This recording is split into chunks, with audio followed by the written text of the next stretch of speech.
The night air clung to the abandoned orphanage like a shroud, thick with decay and the scent of something long forgotten. Its towering structure, once a place of hope for orphan children, now stood like a mausoleum, windows blackened and shattered, doors warped and rusted. Every creaking board, every whisper of wind through broken panes seemed to carry the voices of those who had vanished within its walls.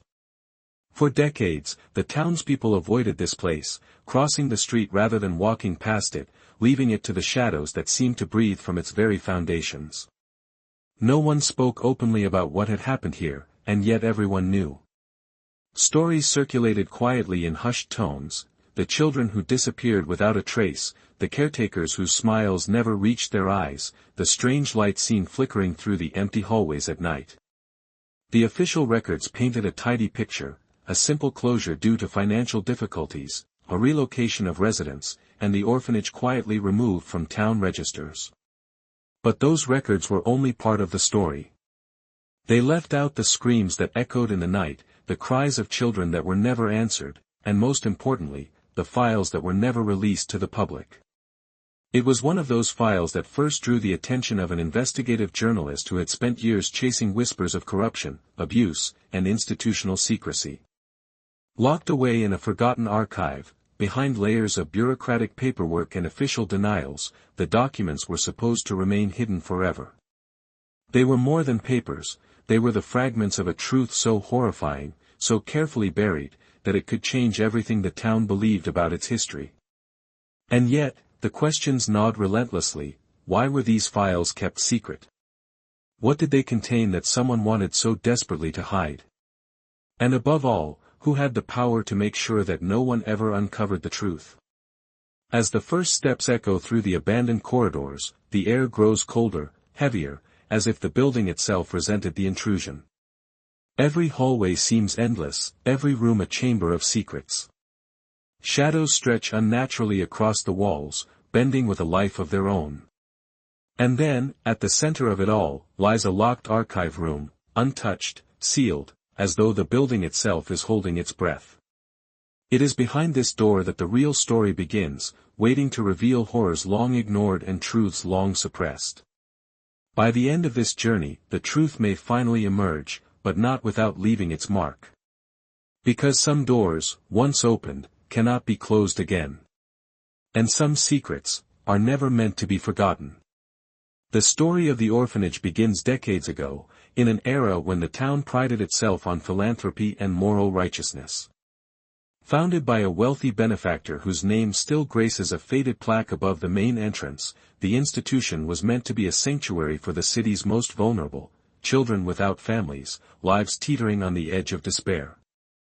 In the brochures and newspaper clippings of the time, the orphanage was described as a haven of hope, a place where abandoned children would learn, grow, and find safety under the watchful eyes of devoted caretakers. But beneath the polished photographs and glowing reports, a darker narrative quietly festered. From its earliest years, whispers began to circulate among the townspeople. Strange incidents were reported but often dismissed or ignored: a child left out in the cold overnight, unexplained bruises, or a caretaker whose temper seemed far too volatile for someone entrusted with young lives. Parents who had once trusted the orphanage began to hesitate, sensing that something in the walls of the building was not as it seemed. Yet, public scrutiny was minimal. The orphanage's founder wielded influence, quietly ensuring that complaints disappeared into the bureaucracy, sealed away behind polite letters and unremarkable reports. Within the walls, daily life for the children was regimented, strict, and often cruel. Long corridors echoed with the march of small feet, while iron bars and locked gates controlled their every movement. Playtime was limited, meals were measured, and affection was scarce. Those who spoke out, even in small ways, faced punishments that blurred the line between discipline and abuse. Some caretakers seemed genuinely kind, offering moments of warmth in an otherwise cold environment, but even these gestures were fleeting, fragile, and easily overshadowed by the pervasive fear that hung over the building like a persistent fog. As years passed, more troubling reports emerged. Teachers and staff occasionally confided in one another, but their warnings rarely reached the outside world. Children were moved around silently, names disappeared from rosters, and incidents were quietly filed away as accidents, illnesses, or misbehavior. Those responsible for oversight, town officials, board members, and inspectors, either looked the other way or actively suppressed records. By the time the first official investigation was launched, decades of institutional secrecy had created a nearly impenetrable wall of silence. The townspeople who dared to question the orphanage often faced intimidation or ridicule. Gossip became a dangerous weapon, threatening those who dared to remember or speak the truth. And yet, despite this silence, the orphanage could not entirely conceal its shadow. Children who left, when they were old enough, sometimes returned with stories that were difficult to believe, tales of locked rooms, unexplained punishments, and the feeling that the building itself watched them, that the walls remembered every cry, every whispered secret, every moment of terror. It is within this historical framework that the mystery deepens.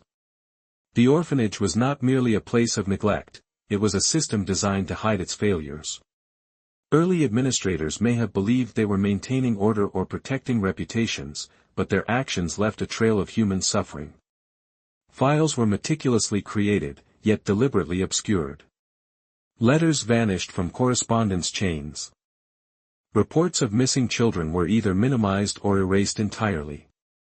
Each attempt to uncover the truth was met with subtle resistance, leaving only fragments, shards of reality glimpsed through official facades and fading memories. And so the orphanage stands in history as a paradox, outwardly a monument to charity, inwardly a labyrinth of control, fear, and hidden horrors. Its legacy is a puzzle of compassion intertwined with cruelty, of authority unchecked, and of innocence betrayed. As investigators and journalists began to pry into the records decades later, these fragments of truth would begin to piece together a narrative far darker than anyone could have imagined, a narrative that the town's official history tried desperately to bury. By understanding this shadowed past, we begin to see why some doors were meant to remain closed. The orphanage's history is not merely a backdrop, it is a character in itself, shaping every corridor, every creak, and every secret that lingers in the present. And within its walls, the echoes of these decades-old truths await discovery, ready to challenge everything the town once believed about a place that promised safety but delivered something far more sinister. The true horror of the orphanage is not captured in its crumbling walls or faded records. It lies in the lives of those who called it home, the children whose voices were silenced, whose innocence was stolen, and whose memories were later dismissed as exaggerations or imagination. To understand the orphanage, we must hear their stories, for within them lie the fragmented truths that no official report ever fully disclosed. One of the first children whose story emerged was Anna, a small, wiry girl who had been placed in the orphanage at the age of 7. Her letters, discovered decades later, reveal the quiet terror of a child navigating an institution that promised care but delivered control. In one letter, she writes of being locked in a room for hours, staring at the peeling paint and counting the cracks in the ceiling to keep herself from crying. Anna's handwriting is neat, almost overly careful, as if the act of writing itself was an attempt to impose order on a world that refused to be controlled. She mentions caretakers whose kindness seemed conditional, vanishing when the room was empty, leaving her with a chilling loneliness that no child should ever endure. Then there was Marcus, a boy whose arrival at the orphanage coincided with the death of his parents in a tragic accident. Marcus's recollections paint a picture of the orphanage as a maze of strict routines and unspoken rules. He recalls the hierarchy among the children, where older residents were tasked with enforcing punishments on the younger ones, creating a cycle of fear and obedience. In interviews conducted years later, Marcus admitted that the line between punishment and abuse was often blurred, that reporting violations was futile, and that silence became a survival mechanism. Yet, even in his darkest memories, he recalls fleeting moments of friendship, a shared loaf of bread, a whispered joke, a hand held in secret solidarity, fragments of humanity that persisted despite the institution's attempts to crush it. Staff members, too, left behind fragmented testimonies that hint at a conflicted moral landscape. Sister Helena, a caretaker in the 1970s, described her internal struggle between following institutional rules and protecting children from harm. In her journals, she records moments when she quietly defied orders, slipping extra blankets to a shivering child, covering for a minor accident that would have drawn punishment, or quietly comforting a child who had been locked away for hours. Yet, she also documents her fear of reprisal from the administration, fear of being labeled disloyal, and fear that any action to help the children could inadvertently worsen their situation. Her narrative is a haunting reminder that even those with the best intentions were trapped in a system designed to prioritize appearances over well-being. Not all stories end with survival or resilience. Among the most harrowing accounts is that of a boy named Daniel, who disappeared without explanation in the late 1960s. Witnesses recall seeing him escorted down a hallway by an unknown staff member, never to return.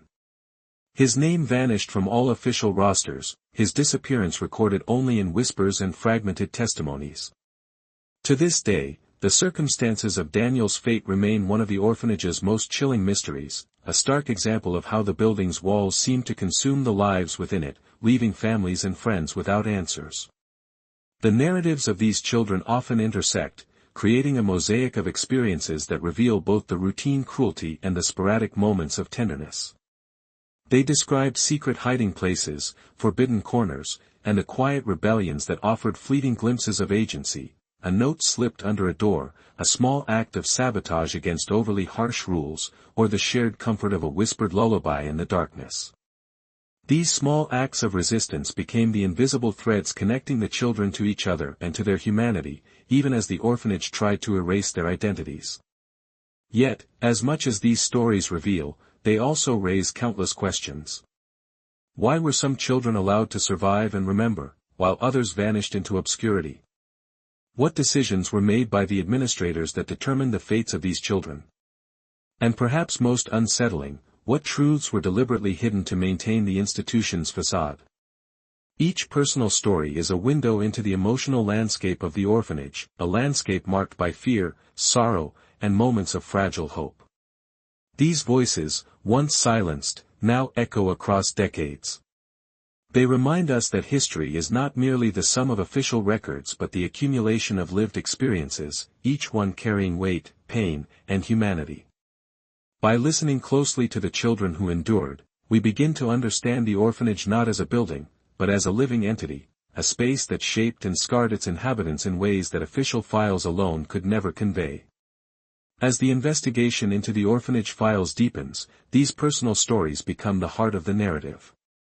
They provide context for the documents that were hidden for so long and serve as a haunting counterpoint to the cold, bureaucratic language of official records. Each testimony, each recollection, adds a new layer of tension, raising stakes and deepening the mystery. By the time the files themselves are uncovered, the audience is already invested in the fates of these children, primed for the revelations that will challenge everything they thought they knew about the place once called a sanctuary. The stories of Anna, Marcus, Daniel, and countless others are the threads that connect past to present, memory to evidence, and human suffering to the secrets that have remained locked away for decades. They are the voices that history tried to forget, voices that demand to be heard, understood, and remembered. Even as the orphanage operated under the veneer of respectability, rumors began to seep through the cracks, carried in whispered conversations and nervous glances. Townspeople spoke cautiously, careful not to attract unwanted attention from the influential board members or the administration, yet certain stories refused to stay buried. Late at night, neighbors reported hearing strange noises, a child's cry abruptly cut off, doors slamming without cause, footsteps pacing empty hallways. These claims were often dismissed as imagination, wind, or the creaking of an old building, yet the frequency of reports made denial increasingly difficult. One of the earliest documented investigations began quietly, initiated not by the town, but by a concerned former resident who had escaped the orphanage and sought answers. She recounted incidents of abuse, unexplained disappearances, and a culture of fear that had been woven into daily routines. Her initial letters to authorities were met with polite acknowledgement but no action. Officially, everything was in order; unofficially, these reports were filed and forgotten, buried beneath layers of administrative paperwork. Local journalists occasionally attempted to shine a light on the orphanage, but even they faced obstacles. Files were denied, interviews with former staff were limited, and attempts to access records were met with bureaucratic delays. Some journalists reported feeling subtle intimidation, cars following them, anonymous calls warning them to stop asking questions. The sense of a quiet, deliberate suppression only heightened the tension surrounding the orphanage. For those who tried to uncover the truth, the building's silence extended far beyond its physical walls, seeping into town offices, public records, and even the media. The whispers themselves were persistent and oddly specific. Children described seeing shadows moving in rooms that should have been empty. Staff members hinted at the rules no one would explain, rules enforced with threats and punishment. One former caretaker, speaking under anonymity, recounted how he was warned not to question certain practices or risk losing his position, and perhaps more than that. These fragments of testimony began to paint a picture that contradicted the orphanage's polished public image, suggesting that what happened inside was more sinister than anyone had dared to document. Even early investigations revealed inconsistencies that fueled further suspicion. Records of children's arrivals and departures were incomplete, dates shifted mysteriously, and names disappeared from logs without explanation. Investigators noted that reports of minor injuries or misbehavior were often escalated to levels disproportionate to the incidents themselves, hinting at a culture of control and intimidation. And while some reports were officially closed, files occasionally resurfaced years later with annotations or redactions that raised even more questions than they answered. The first investigator who truly tried to map these discrepancies was met with a chilling combination of indifference and obstruction. Town officials insisted that the orphanage had been well regulated, emphasizing the lack of evidence for wrongdoing. Yet, when he pressed further, he discovered that many crucial documents had vanished, letters, internal memos, and complaint reports all gone without trace. The sense of deliberate concealment was palpable. It was as if the orphanage itself, or those protecting it, had orchestrated a campaign to ensure that the truth remained elusive. Despite these challenges, rumors never fully died. Former residents and staff began to share stories with one another, often in hushed gatherings, recounting the same incidents with startling consistency. They described locked doors, sudden disappearances, and unexplained injuries, events that no official report would ever acknowledge. Even among the townspeople, tales persisted, children who never returned home, shadows glimpsed through broken windows, and the eerie sensation that someone, or something, was always watching. It was these early, fragmented investigations that would later guide the more exhaustive inquiries into the orphanage. Though incomplete and often suppressed, the whispers contained crucial clues, patterns of abuse, the identities of key figures, and the presence of files that had been hidden from public view. Each rumor, each suppressed report, was a thread, and as subsequent investigators followed them, they began to weave a tapestry of horror that the orphanage had spent decades trying to erase. By the end of these early attempts to uncover the truth, it became clear that the orphanage was not merely a site of isolated incidents. It was a system, meticulously maintained to control, intimidate, and silence. The town's silence, the bureaucratic roadblocks, and the persistent rumors all pointed to a deeper, more disturbing reality, one that would not be fully understood until decades later, when the locked files were finally discovered. And as these whispers continued to echo through the halls of history, one question remained hauntingly unresolved: who was protecting the orphanage, and why had they gone to such lengths to hide the truth? It was decades after the orphanage closed that the true depth of its secrets began to emerge, hidden not in the crumbling walls or fading memories, but in a collection of documents no one had been allowed to see. The files had been tucked away in a dusty corner of a municipal archive, stacked beneath layers of bureaucratic paperwork and forgotten correspondence. They were not meant to be found. Their existence was known only to a handful of people, officials who had long since retired or disappeared, leaving no trace of the horrors contained within. The journalist who first uncovered them had been chasing whispers for years, drawn by the fragments of testimony, the rumors that persisted, and the strange anomalies in public records. What started as curiosity soon became obsession, as the pattern of erasure and concealment became impossible to ignore. The files were discovered behind a locked cabinet, its key long missing, in an office that had not seen use in decades. The cabinet itself seemed to hold its breath as if aware that the truths inside would change everything. Opening the files was like stepping into a parallel history, one that existed in stark contrast to the official narrative. The first documents revealed mundane details, enrollment forms, daily schedules, and medical logs, but even here, anomalies appeared. Names were scratched out and replaced, dates shifted inexplicably, and entire entries were missing. The inconsistencies suggested not mere clerical errors but deliberate alterations, a careful shaping of memory and record to protect someone, or something, within the orphanage. Then came the letters. Written by children, caretakers, and occasionally anonymous witnesses, they chronicled experiences that official reports had glossed over. There were notes about unexplained punishments, locked rooms, and sudden disappearances. One letter, penned by a child named Thomas, described a room where a caretaker would leave misbehaving children, its door bolted from the outside. The language was simple, almost naive, but the fear behind the words was unmistakable. Other letters corroborated his account, mentioning the same room, the same caretaker, and the same inexplicable absences. Medical logs added another layer of unease. They detailed injuries that were never explained, illnesses that were recorded in unusual detail, and treatments that seemed to serve the administrators more than the children. Some entries referenced children who had vanished, removed from the rolls with no explanation beyond vague notes like transferred or discharged. Yet the absence of further documentation suggested these transfers were anything but ordinary. The files hinted at a systematic approach to erasing individuals, a pattern that would only become clearer as the investigation unfolded. Among the most disturbing finds were reports written by staff members who had tried to challenge the system.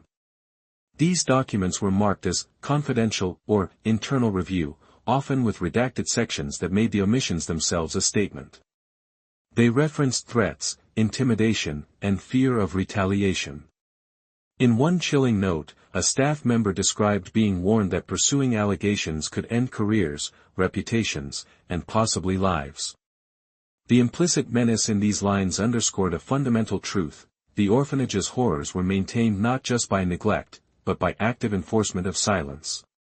The files also contained evidence of patterns that the public had never suspected. Certain children disappeared shortly after reporting injuries or witnessing unusual events. Caretakers were transferred or reassigned when questions arose, and records show that board members meticulously monitored these shifts. Each document was a thread, and when pieced together, they began to form a disturbing tapestry of abuse, manipulation, and deliberate cover-up. The orphanage was no longer a building of neglect, it was a carefully maintained machine of control and concealment. Perhaps the most shocking revelation came in a series of anonymous letters hidden within the files. The writer claimed to have witnessed events that were impossible to confirm but consistent with other accounts. These letters described secret rooms, cryptic punishments, and references to children who had simply vanished without explanation. Some names matched the official records, while others were absent entirely, leaving investigators with the unsettling knowledge that there were missing pieces that might never be recovered. The journalist realized that these documents were not merely historical artifacts, they were pieces of an active, living mystery. Every page demanded careful analysis, cross-referencing, and verification. Each discovery raised more questions than answers. Who was responsible for these abuses? How deep did the cover-up run? And what truths were still locked away, waiting to be uncovered? The atmosphere in the archive itself added to the tension. Dust motes floated in streaks of light from grimy windows, while the silence of the room felt almost conspiratorial. As the journalist turned each page, the sense of being watched became palpable, a reminder that some secrets are guarded by forces beyond human understanding, and that the act of discovery can awaken dormant shadows. Every file, every annotation, every erased line was a key to understanding not only the orphanage's history, but the lives it had irrevocably altered. By the time the first reading of the files was complete, it was clear that the investigation had entered a new phase. These documents were not just records, they were evidence of a systematic effort to conceal unimaginable truths. They connected the children's stories, the caretaker's fears, and the town's complicity into a narrative more sinister than anyone had imagined. And as the investigation deepened, one question loomed larger than all others: what else lay hidden, waiting to be discovered in a building that had already seen decades of secrets locked away, unseen, unheard, and unacknowledged? With the discovery of the files, the investigation entered an entirely new and dangerous phase. The journalist, now accompanied by a small team of researchers and retired investigators, began the painstaking task of piecing together decades of fragmented evidence. Each document, interview, and recollection became a puzzle piece, revealing a more disturbing and complex picture of the orphanage than anyone had anticipated. Patterns of abuse, manipulation, and deliberate cover-ups began to emerge, painting a picture of a system designed not only to control the children but to protect those in power. The first challenge was the files themselves. Many pages were faded, some torn, others heavily redacted. Handwritten notes, scrawled in haste or with care, left gaps that demanded careful interpretation. The team had to cross-reference each account, matching dates, staff names, and incidents across multiple sources. In doing so, they uncovered subtle discrepancies that hinted at deliberate falsifications. A child listed as transferred might have vanished without a trace, while reports of minor injuries were often exaggerated or altered to cover up systemic abuse. Every revelation deepened the sense that the orphanage was a carefully maintained machine of secrecy. Witness interviews added a human dimension to the evidence. Former children, now adults, recounted experiences that were both horrifying and heartbreaking. They described locked rooms, punishments that defied reason, and an ever-present atmosphere of fear. Many admitted that their memories were fragmented, a mix of trauma and survival instinct. Yet, when these recollections were compared with the files, unsettling consistencies emerged. Stories of vanishing children, authoritarian caretakers, and unexplained injuries appeared again and again, confirming that the horrors were neither isolated nor accidental. The team also investigated former staff, many of whom had since passed away or relocated. Those who agreed to speak did so cautiously, often under anonymity. They revealed the complex dynamics within the orphanage, rivalries between administrators, caretakers who were both complicit and fearful, and a culture that rewarded compliance while punishing dissent. One former nurse described how she was forced to falsify medical reports to conceal injuries, while another caretaker recounted being threatened with legal action if he disclosed information to investigators. The pattern was clear: the system was self-protecting, prioritizing its own survival over the safety and well-being of the children. Cross-referencing these testimonies with the files revealed more chilling details. Certain children disappeared after reporting injuries or witnessing unusual events. Board members were meticulously involved in reassignments and disciplinary actions, ensuring that no one could follow the trail.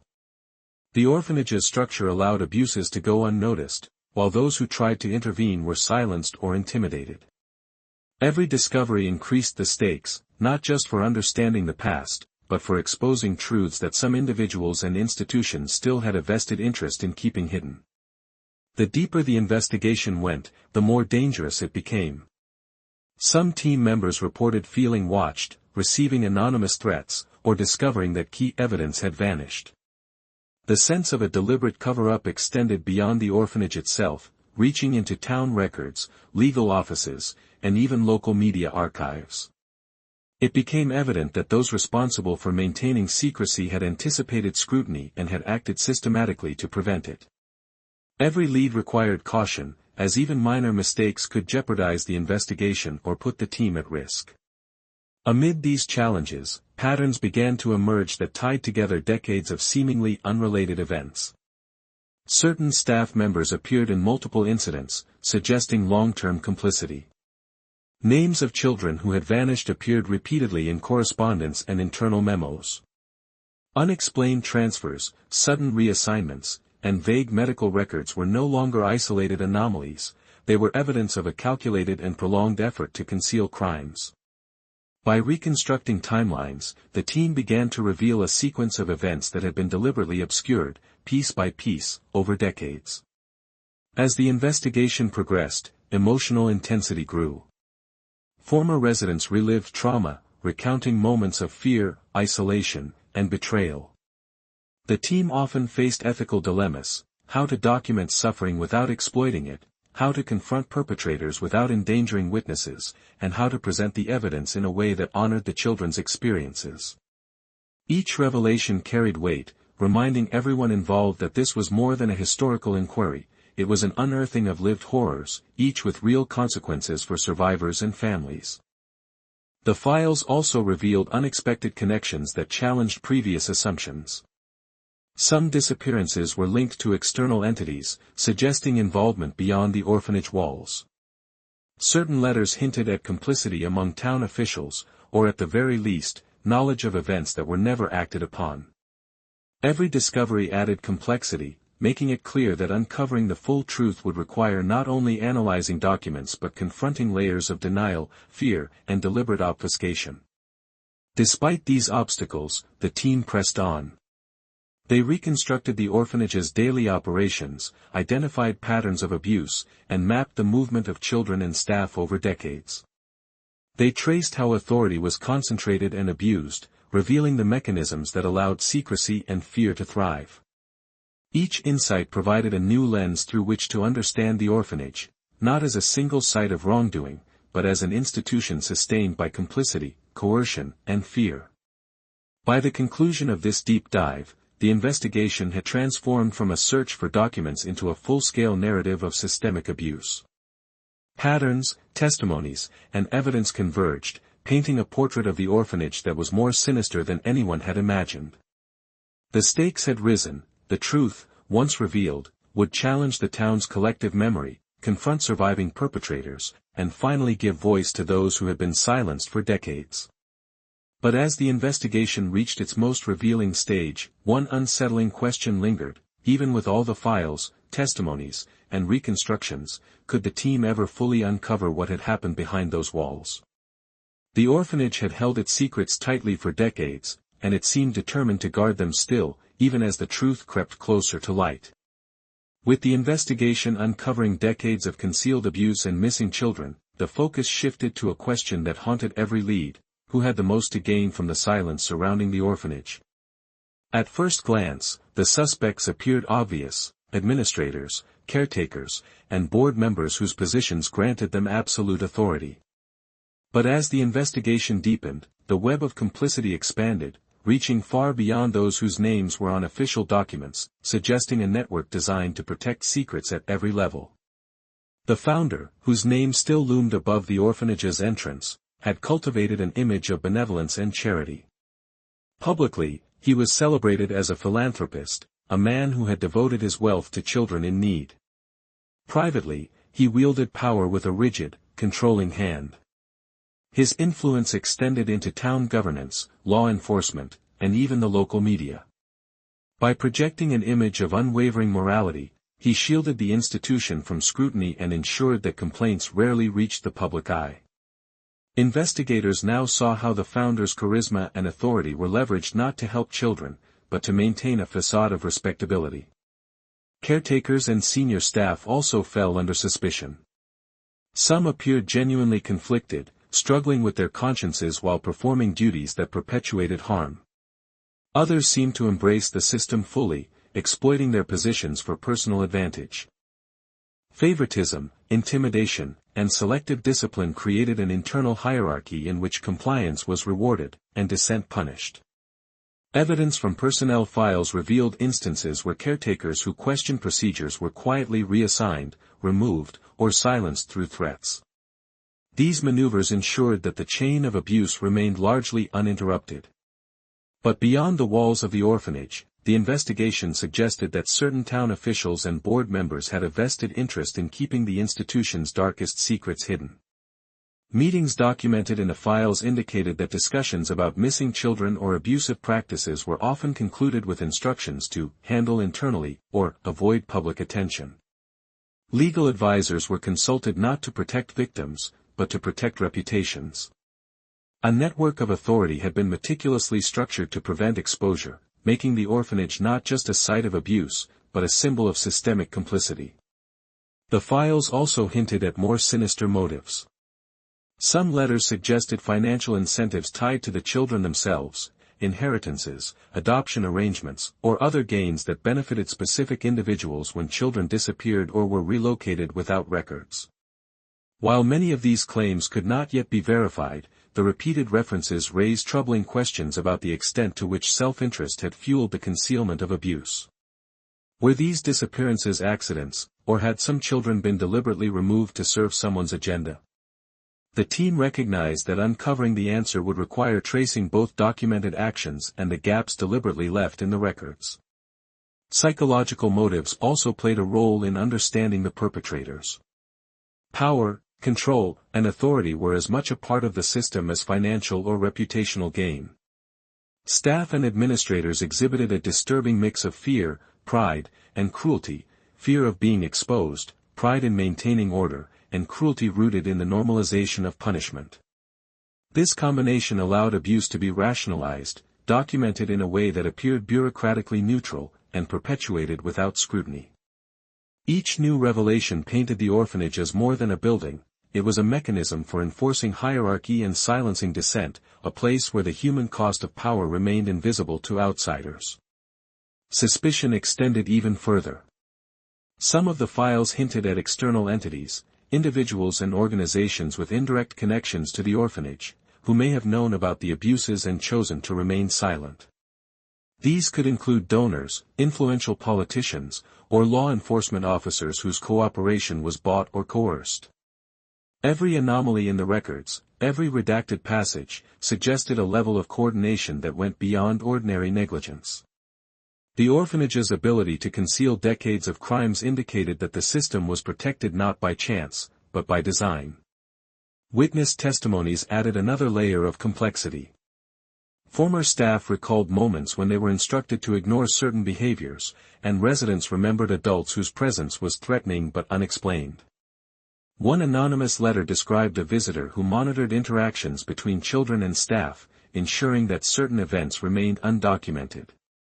Another detailed how complaints were rerouted to dead ends, letters returned unopened, and allegations dismissed under the guise of administrative efficiency.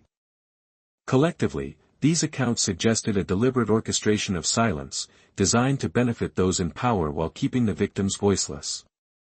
Despite mounting evidence, a significant challenge remained, distinguishing between those who actively perpetuated the abuses and those who were passive participants, swept along by the system. Many individuals operated in a gray area, complicit through inaction rather than direct cruelty.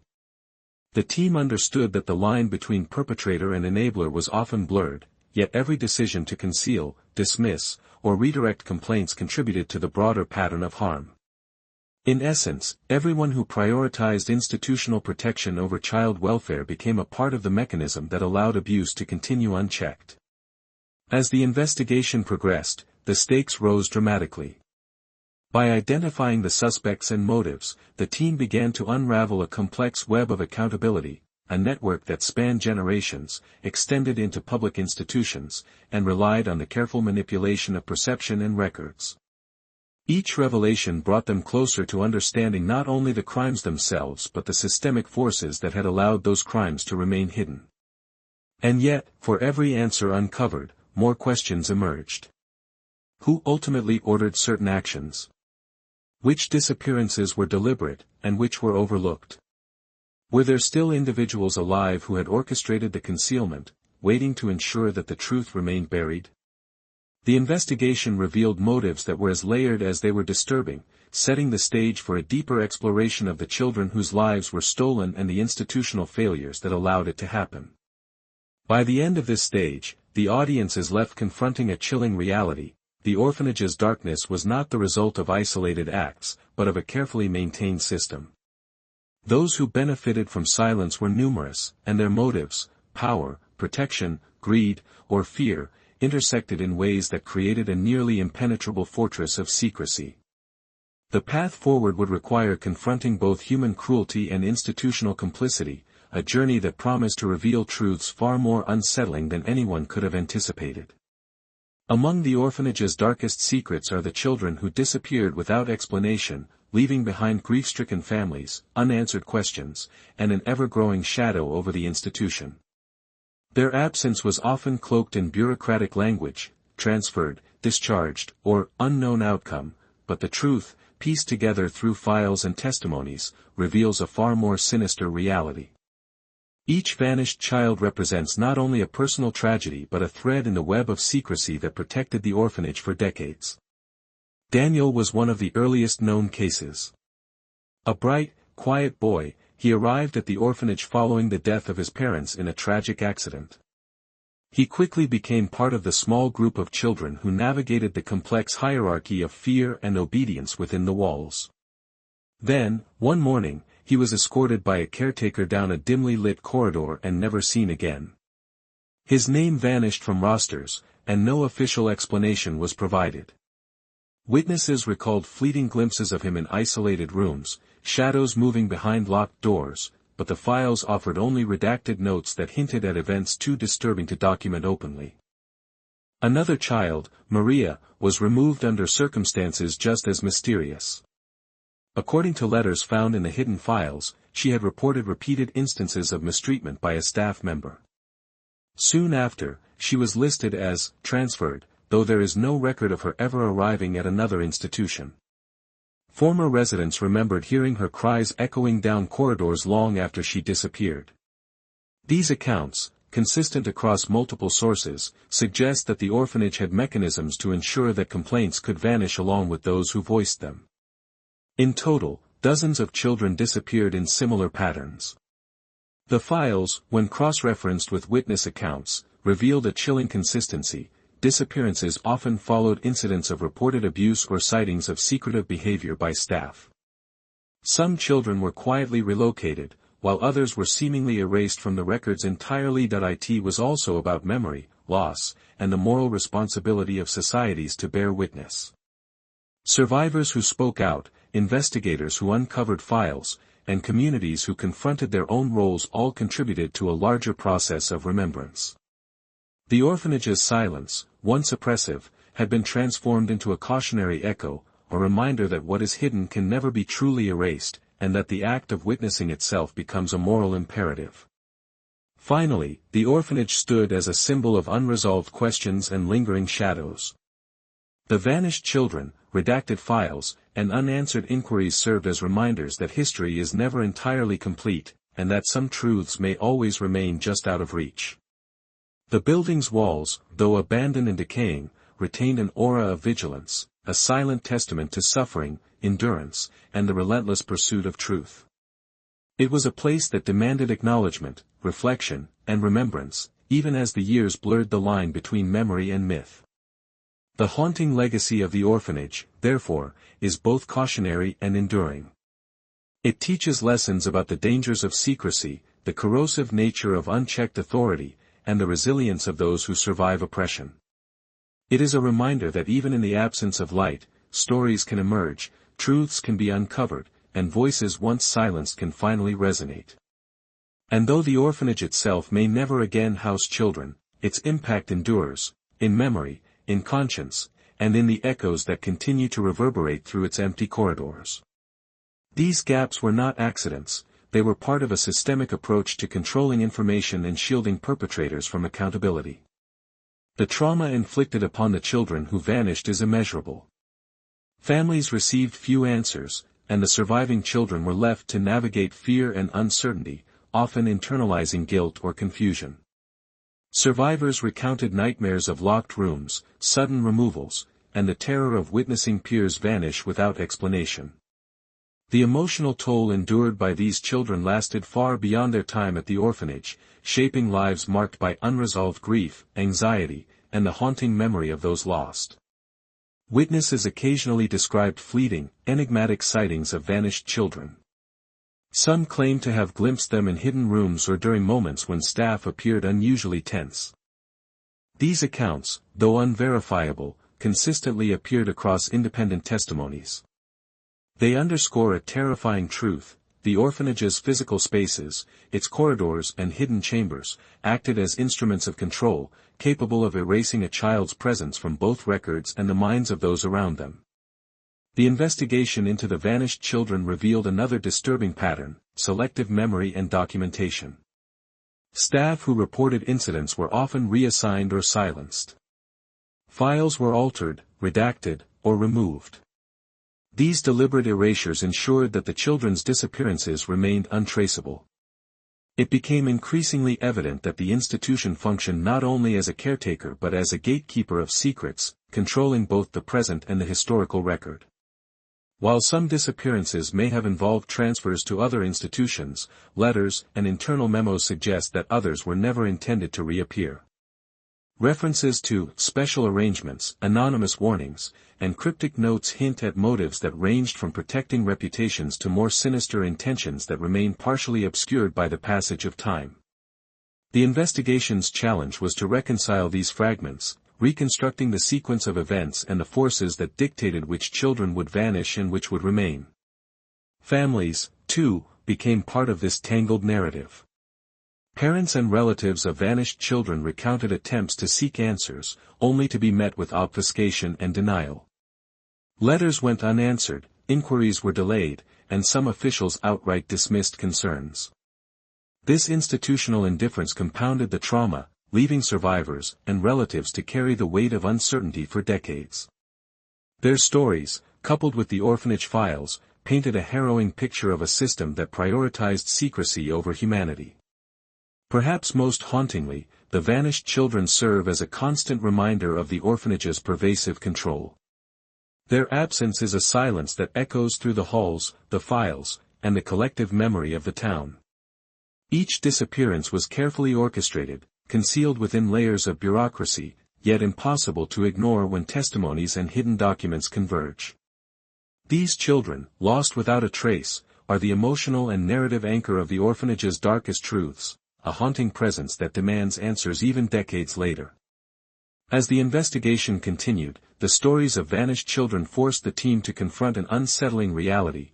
Uncovering the truth was not merely about discovering names and dates but about acknowledging the human cost of secrecy, fear, and systemic abuse. Each revelation intensified the stakes, driving the narrative toward the shocking revelations that would later emerge in the files. The vanished were no longer just missing, they were symbols of a system designed to erase both memory and accountability, leaving an indelible mark on all who survived. As the investigation progressed, the hidden files began to reveal truths far more disturbing than anyone had imagined. The orphanage, once thought to be merely negligent or harsh, was exposed as a site of systematic abuse, cover-ups, and exploitation spanning decades. The depth of malfeasance, carefully concealed by bureaucracy and intimidation, now emerged with relentless clarity, forcing the team to confront horrors that were difficult to comprehend and even harder to recount.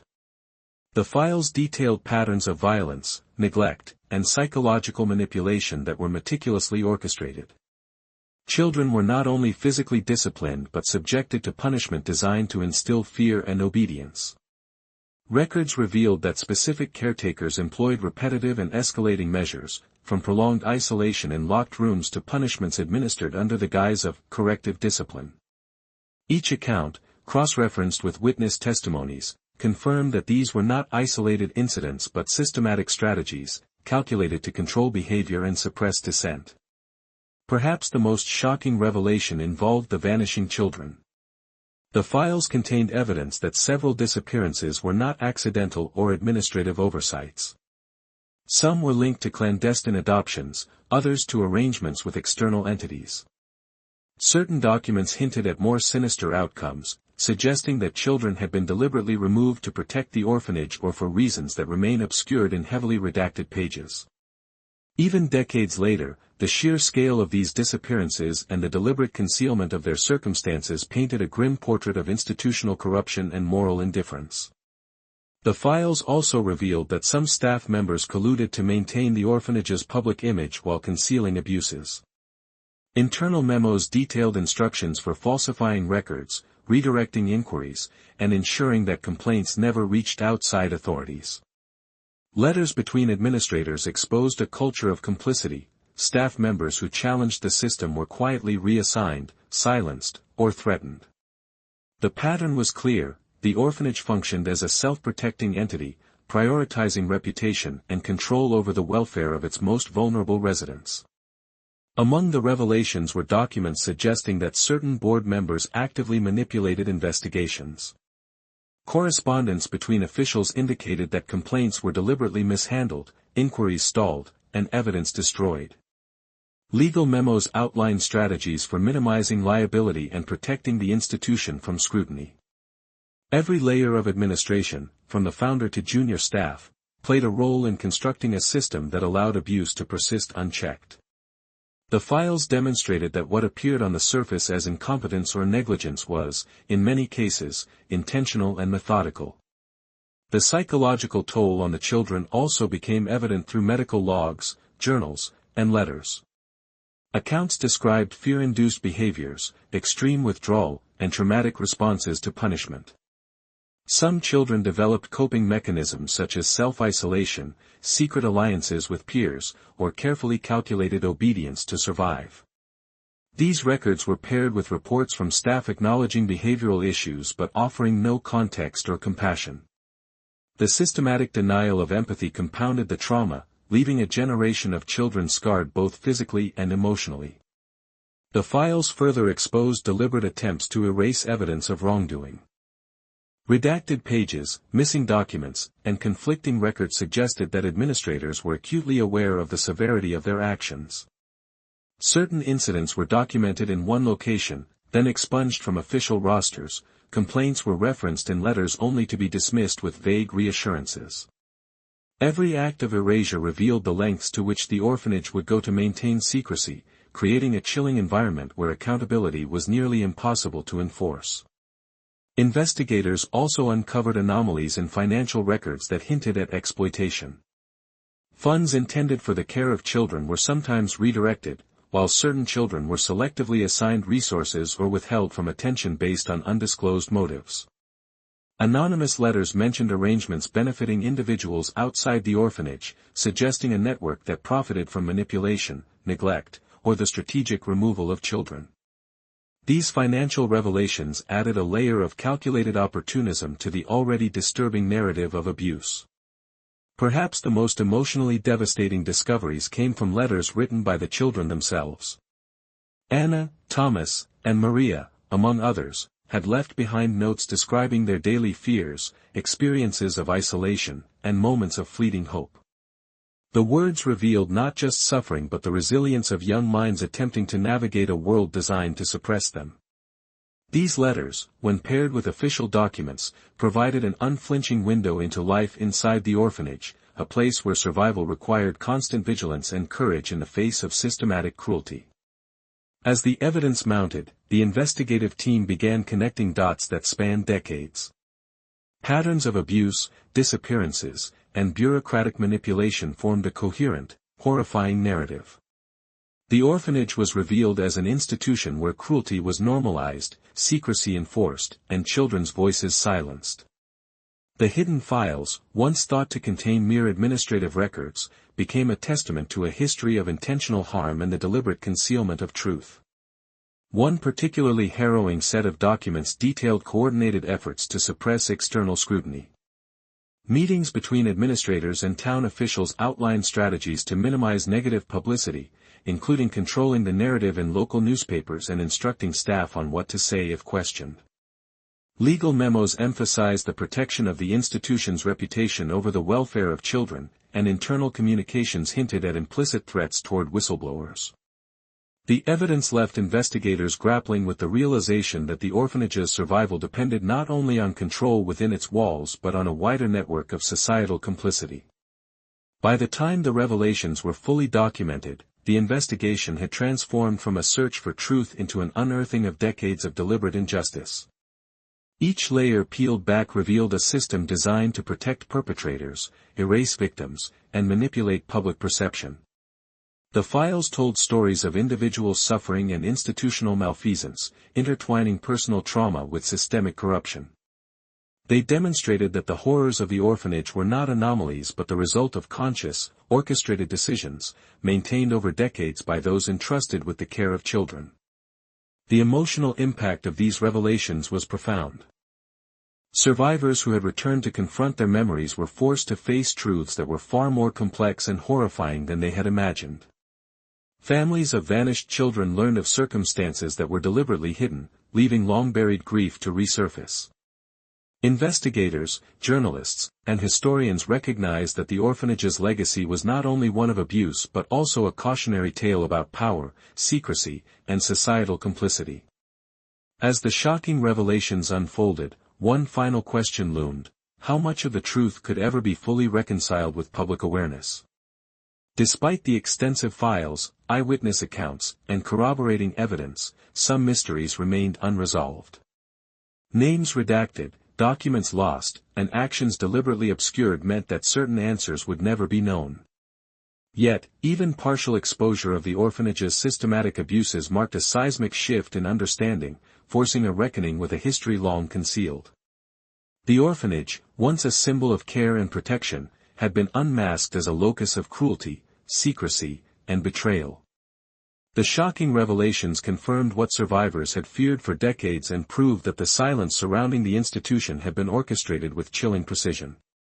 As the investigation concluded this phase, it was clear that the building itself, with its locked rooms, hidden corridors, and buried files, held truths that demanded acknowledgement, remembrance, and justice.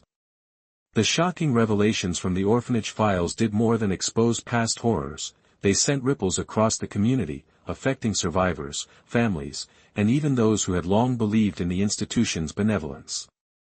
The aftermath was not simply a matter of reporting facts but of grappling with the profound consequences of decades of secrecy, abuse, and complicity. Every discovered document, every testimony, and every vanished child became part of a larger reckoning, a confrontation with truths that many had preferred to ignore. For survivors, the emotional impact was immense. Adults who had carried memories of fear, neglect, and vanished friends suddenly found their experiences validated in the files. Letters they had written in secret, once dismissed as fanciful or exaggerated, were now corroborated by official records. The confirmation of their lived realities brought both relief and anguish: relief that their voices were finally heard, and anguish for the enormity of the suffering they had endured. Some relived trauma, while others found a cautious sense of closure in knowing the truth could no longer be concealed. Families of vanished children faced the cruel reality of decades-long silence. Parents and siblings who had spent years wondering, searching, or hoping were now confronted with evidence of the deliberate concealment of their loved ones. Even when answers were partial or incomplete, the files provided a glimpse into what had transpired behind the orphanage walls.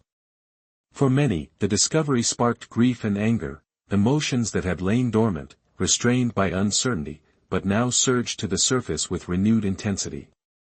The community itself was forced to confront uncomfortable truths. The town's collective memory, long shaped by official narratives and institutional authority, clashed with the reality revealed by the files. Local officials, journalists, and citizens grappled with questions of complicity and responsibility. How much did they know? When did they know it? And how had fear, loyalty, or social pressure contributed to a system that allowed children to vanish, suffer, or be silenced? The files served as a mirror, reflecting not only the orphanage's crimes but society's role in enabling them. Legal and institutional ramifications followed. Investigations into potential criminal or civil liability were launched, uncovering additional evidence of administrative negligence, failure to protect, and even deliberate obstruction of justice.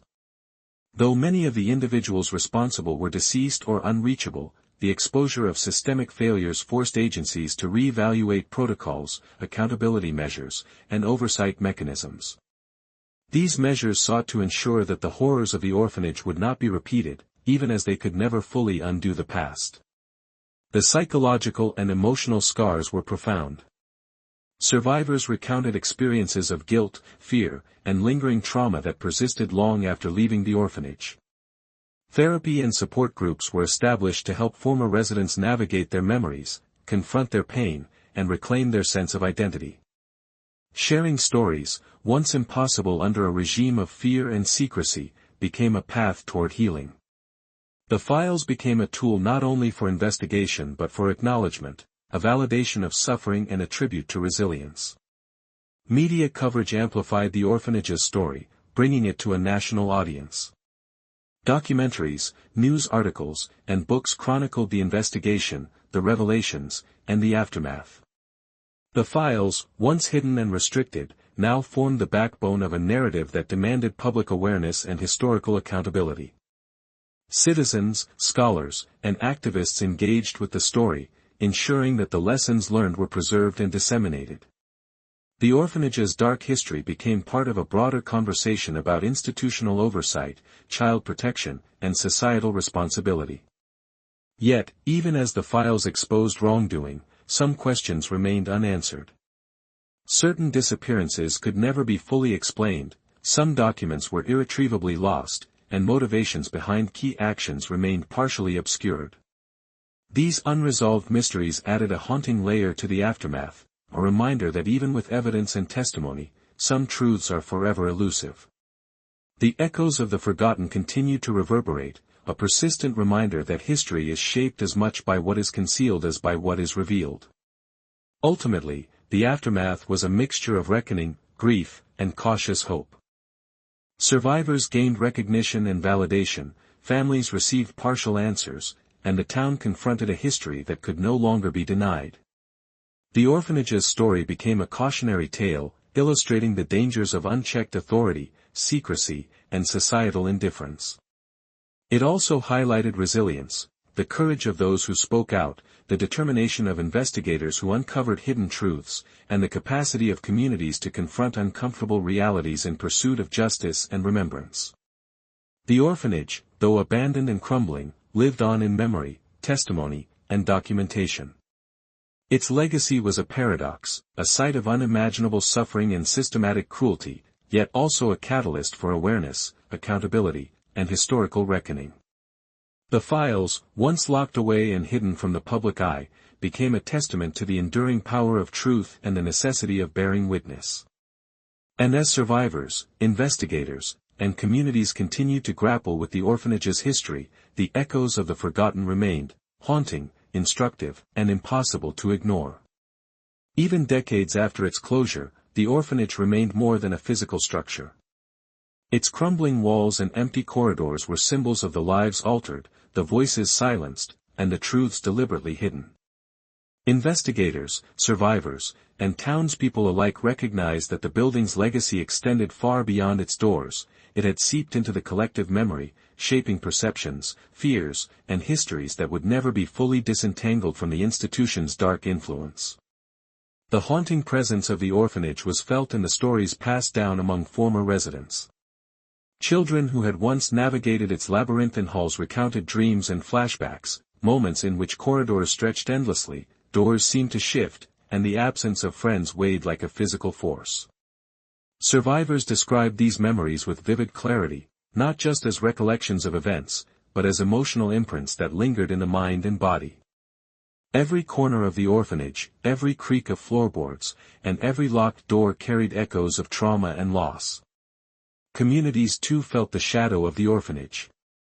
Neighbors who had lived near it spoke of strange sounds, fleeting figures glimpsed in windows, and the unshakable sense that someone, or something, remained within.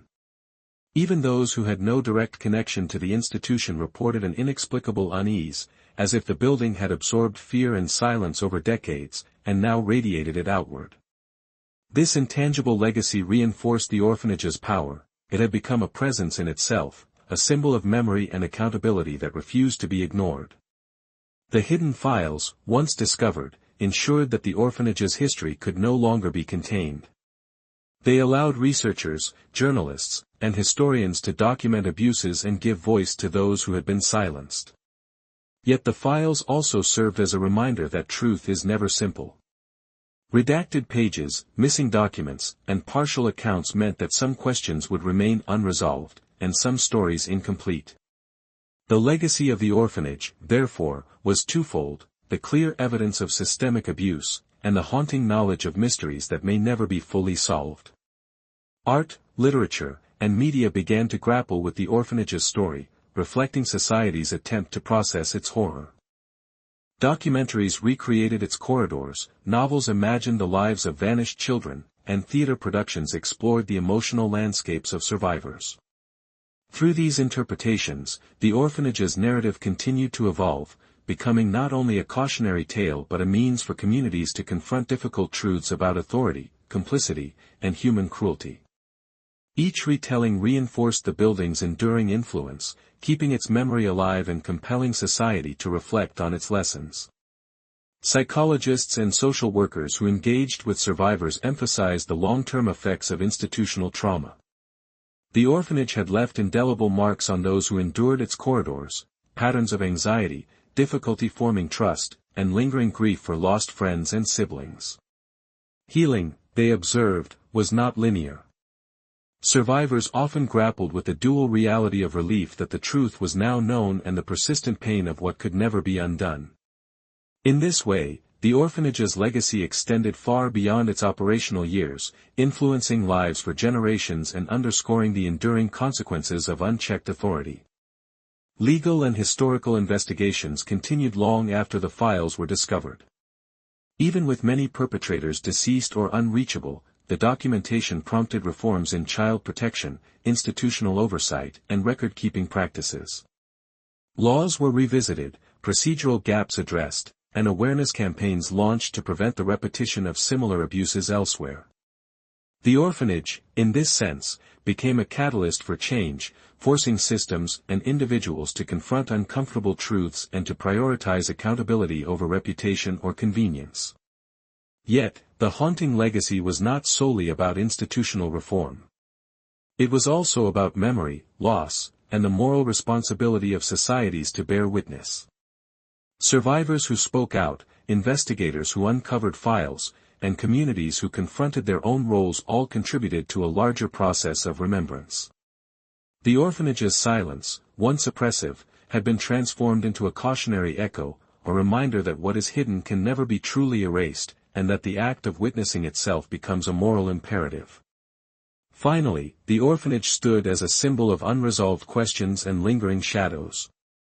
The vanished children, redacted files, and unanswered inquiries served as reminders that history is never entirely complete, and that some truths may always remain just out of reach.